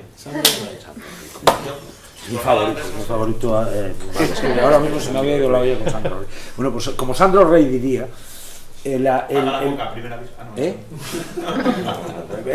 caso es que la cantidad de cosas que hay que decir que Internet no tiene que financiar solamente una creación, tiene que financiar todo, necesita un poco de financiación. Es decir, hasta leer el Quijote, que es gratis, necesita una cierta financiación. Por lo pronto ya te has comprado un ordenador. Es decir, vamos a partir ya desde cero, desde el momento que enchufas un aparato en casa. Desde el Quijote es gratis, Beethoven es gratis, totalmente gratis. Claro, la gente que quiere Lady Gaga, claro, así no vamos a ningún lado. O sea, si usted quiere música clásica, la tiene todo. Si usted quiere literatura clásica, la tiene todo. O sea, los contenidos son gratis. Es decir, si usted quiere leerse la Divina Comedia, la Eneida, lo que quiera, lo tiene gratis. El problema está en qué es lo que queremos. Pero ya es un problema, no nos vamos a dar de hostia sobre eso, ya no pasa nada. Sobre el folk no voy a decir nada.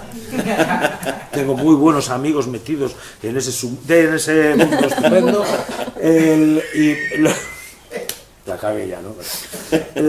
No, pero digo que el problema está en ese trabajo. ¿Cómo se financia una página web de información científica? ¿Cómo se financia un proyecto científico? ¿Cómo se financia un programa X para hacer lo que sea? ¿Cómo se financia una producción nueva de música o audiovisual? El problema está en qué es lo que queremos. Que un poco, yo creo que por ahí es donde vienen los tiros del globo de mañana. ¿Qué es lo que nos espera, chicos? ¡Ping! Fax.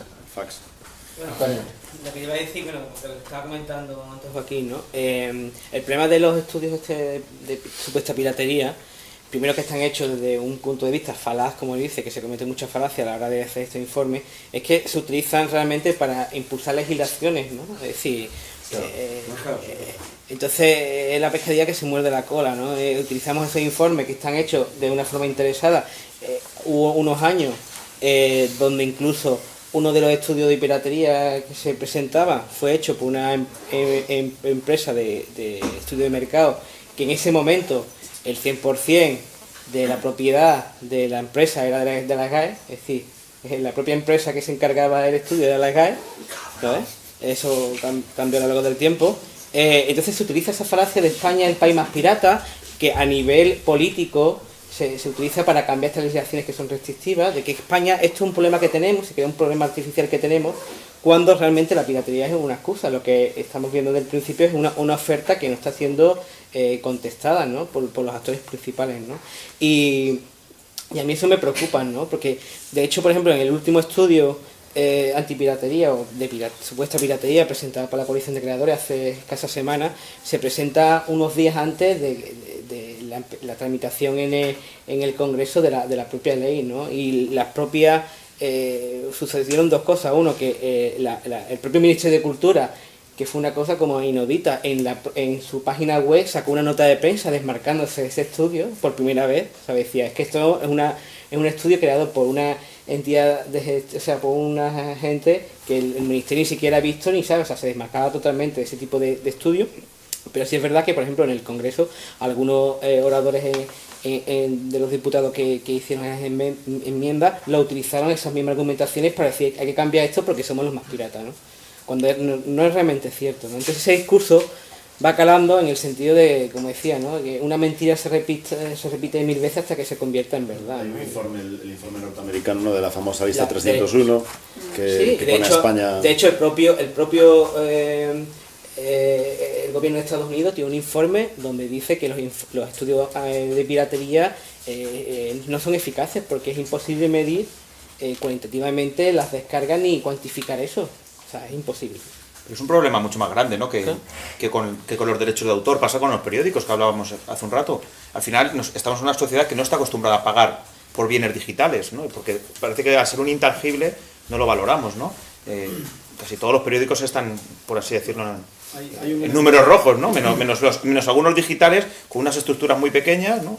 Hay una nota adicional que no se habló nada de ello, y también ahí tengo que volver al año 2001, o sea, desde el 2001 hasta hasta la actualidad, que es el efecto en los puestos de trabajo, ¿no? O sea, la cantidad de puestos de trabajo que se han destruido en este país. Eso lo vamos a hablar mañana a las 5:30. Correcto, vale.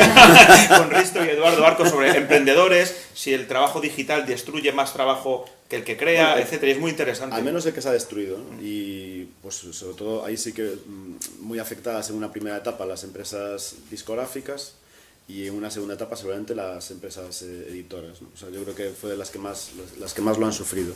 Y las de Pero retail y todas. O sea, es Sí, que sí, la, no, no, la gran falacia y es la que Internet deconstrucción, crea claro. trabajo. Esa es la gran mentira que nos han vendido. Es totalmente falso. Internet crea trabajo, pero destruye mucho más trabajo, ¿no? O sea, De todas maneras, perdón, Marilyn. te toca. Una cosa pequeñita que quiero decir, algo que dijo aquí el Cuchi, y es que él dice, no estamos acostumbrados a pagar por cosas que leemos o consumimos en internet. Mentira. Cada vez se paga más ADSL, cada vez se paga más conexión de internet en móviles, ahí están los datos que, que se presentan todas ¿cuántos las lectores ¿Qué operadoras. piensas que eso diario? no es pagar por contenido? ¿Cuántos lectores Pero la tiene gente diario, por está ejemplo? consumiendo cada Sí, vez pero más el diario en información concreto, digital. ¿Cuántos lectores tiene? Tenemos 7.000 socios. Usuarios, no Tenemos usuarios. 7.000 socios No, que pagan. lectores, no de pago. Lectores, 2 ¿Cuántos millones. lectores? 2 millones. De 2 millones pagan 6.000 y pico. Sí, esto sí, Joder, claro. es cojonudo. Montas un negocio de 2 millones de usuarios y pagan 6.000. Los números son brutales. Esas son las formas de generar socios pero en eso internet. pasaba Y también nos antes valen. de- Y nos valen No, porque pero nos si está mantienen. bien, claro, es lo Pero que decía, no voy a que eso. pocos medios son viables, pero porque también una Pero- tercera parte es publicidad, otra tercera parte son branding content, otra tercera parte es usuarios, ¿no? Pero no estamos acostumbrados a pagar, si desde el punto de vista que de 2 millones de usuarios solo hay 6.000 socios. Pero no estamos y acostumbrados encima lo a vemos pagar como un gran éxito, por ¿no? Lo vemos determinados como... servicios, pero sí que estamos acostumbrados a pagar y estamos pagando, de hecho, mucho por ADSL y por conexiones 3G cada vez más en móviles, gente que antes no la pagaba, porque consume mucha Sí, información. sí, y por el contenido acceso, en pero internet. no por los generadores de ese contenido, que pueden ser Pues porque periódicos, quizás no músicos, les estamos una ofreciendo página lo que- web, o aquello puede ser una por lo red de que- blogs, o puede ser cualquiera de nosotros que creemos algo en Internet. La gente no está acostumbrada a pagar por un bien intangible. Porque quizás no les estamos Sí está ofreciendo acostumbrado a lo que comprar en necesitan. China y que se lo manden a casa, pero no estamos acostumbrados a usar Internet como un medio, pero no Yo no como... lo afirmaría como lo Ismael, afirmas tú tanto. tampoco, ni tampoco es fácil lo que dices, se hacía de hoy todavía, y además incluso en la evolución de estas empresas que han ido perdiendo la posición por esta desintermediación, las propias empresas se han ido ajustando. O sea, vamos a ver, la música empieza, lo has dicho tú antes, y efectivamente empieza, es la primera que recibe el embate de lo digital y de esto de si se bajan los archivos más fácil y además se reproducen, que es importante porque en toda transformación tiene que haber un aparato, hay un aparato disruptivo.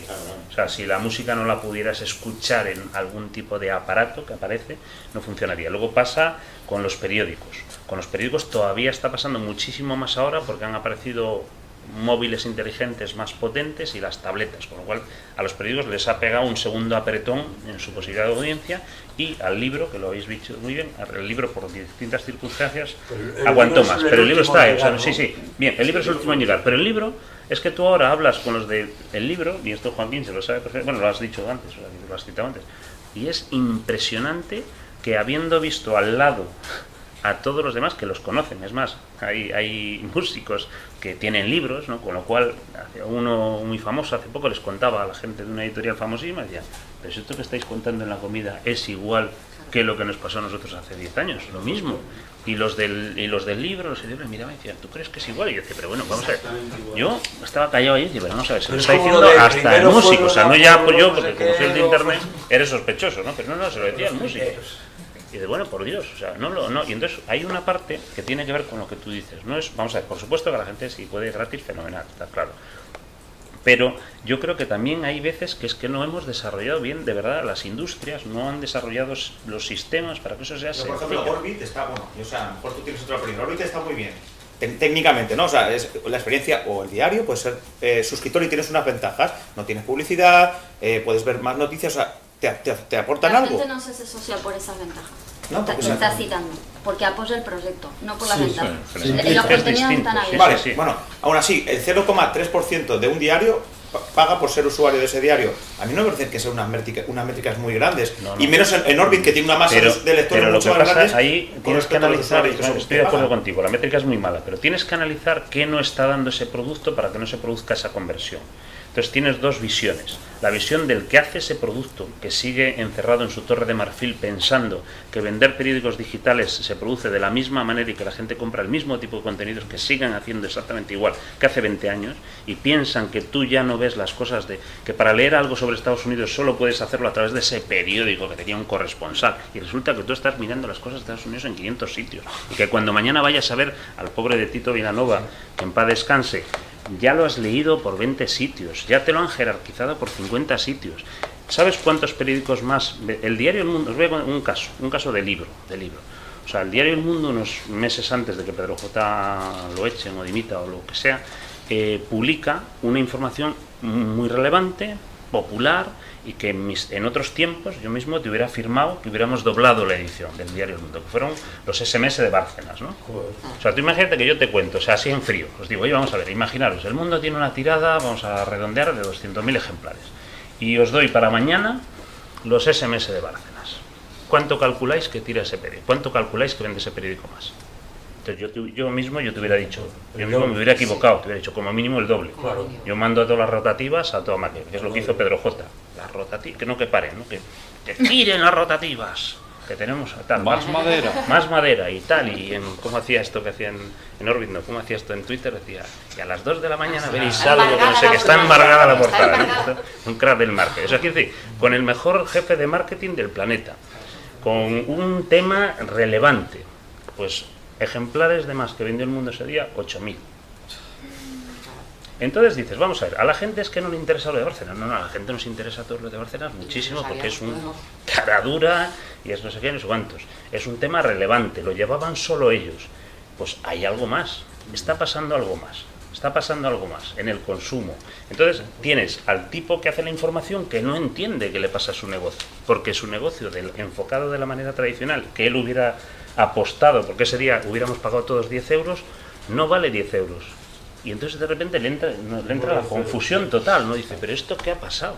¿Cómo que 8.000 más? Estáis equivocados. Solo una última cuña, pero que está fuera de todo esto, pero cuando hablamos de propiedad intelectual, como siempre nos circunscribimos al cambio de los modelos de negocio de las industrias, siempre tendemos a olvidar en estas discusiones cosas como esta. No sé si conocéis, bueno, la mayoría la conoceréis, este es uno de los primeros ejemplos en la web, el archive.org, tiene 1 millón de prints, 1 millón de artículos libres, de las primeras científicos del mundo, que se autogestionan sus modos de publicación en abierto, porque han descubierto hace mucho que precisamente pueden controlar su modo de producción, en términos estrictamente marxistas. Es decir, yo tengo el modo de producción y hago con él lo que me da la gana. Y es así.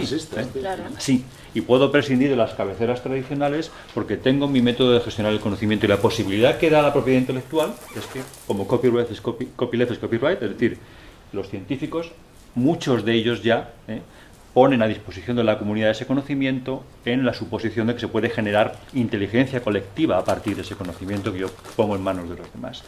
O sea, gran parte del fenómeno de Internet, gran parte de la riqueza de la maquinaria de Internet y de la discusión sobre propiedad intelectual es la posibilidad que nos ofrece con esto, ¿no? O sea, que Creative Commons, Open Access, etcétera, etcétera, que es parte de la discusión de propiedad intelectual, Internet es una herramienta que nos permite generar una clase de inteligencia colectiva en torno a esta clase de cosas desconocida, absolutamente desconocida. Es una cosa, en fin, que en ninguna época de la humanidad ha conocido como ahora mismo. Y alguien que le lleve 2 años hacer un estudio, escribir todo ese artículo y que no haya hecho otra cosa y tal, ¿cómo va a comer?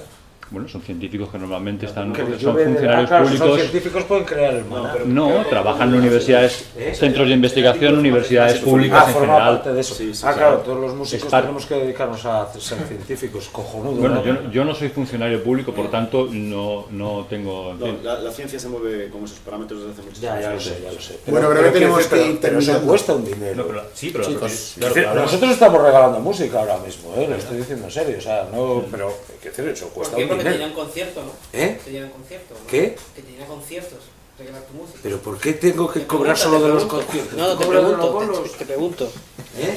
Te pregunto. Vamos a ver, vivimos sí, en la música en España no le interesa a nadie. ¿Pero por qué la regalas? ¿Por qué la regalas? Hoy en día... Coño, porque no tenemos... Bueno, no la regalamos. Bueno, la ofrece de forma gratuita. 0,0001 euro por cada 500.000 escuchas, creo. No es así. es algo más. Bueno, más lo que le pasa a las GAE también. Bueno, claro, si llega a las Que GAE, nos roba a indirectamente- nosotros también. indirectamente- Te robo a ti para dártelo a ti. Ah, joder, qué ladrón más raro. Bueno, pero lo habéis elegido vosotros, ¿no? Has dicho que tú votabas, o sea que... Tú votas. Yo voto. Con lo cual tú eres el menos único. No, pero vamos a ver, que yo vote no quiere decir que yo tenga que tener ese... Cuando contabas tú antes eso de repente creo un interés en esto.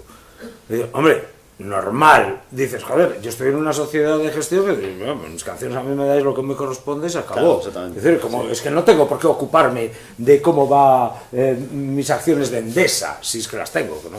Para eso, de hecho, cedes la gestión. Claro, estás cediendo, bueno, pues llevo Para no usted ocuparte. esto, deme usted el dinero que me corresponda, bueno, pues ya está. Y una duda que Yo tenía me han yo. dado Pero si estás yo, pues, contento con lo que te dan, entonces te quedas.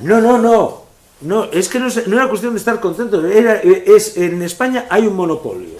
Entonces, ese monopolio viene Dios y te dice, a ti te corresponden 300 pesetas. Ah, vale, bien. Vale, no tiene más. Viene Dios, ya está. Son bitcoins, ¿no? Pues sí. Pues ya está. Claro, son bitcoins y ya está. Y entonces, en un momento dado, ¿qué pasa? Que en un momento dado salta todo eso. Bueno, pues en un momento dado salta todo eso y vale, pues vamos a votar algo. Vale, vamos a votar algo, pero ¿por qué tengo que molestarme yo en una cosa que es, sencillamente es como si tú coges y vas a... ¿Con quién tienes contratado tu teléfono? Pues me da igual, con la empresa X. Pues coges y de repente coges y tienes que preocuparte de cómo va la empresa X, no vaya a ser que de repente cojan y hagan un negocio que resulta que luego me quiten el teléfono. Eso no puede ser. No, Eso claro, no puede. que si Tú es un tienes que, monopolio no te todos mola. tenemos que delegar. El capitalismo consiste en que nos hacen delegar absolutamente en todo. Entonces, pues una de las cosas es los dos. Bueno, seguimos esta conversación En el bar. en En el bar, bar, por en el ejemplo, bar. ¿no? Gracias a todos y Perdón, mañana además yo tenemos, soy el primer interesado que tengo que fumar, que es un problema. mañana tendremos más debate y aquí os esperamos. Muy bien.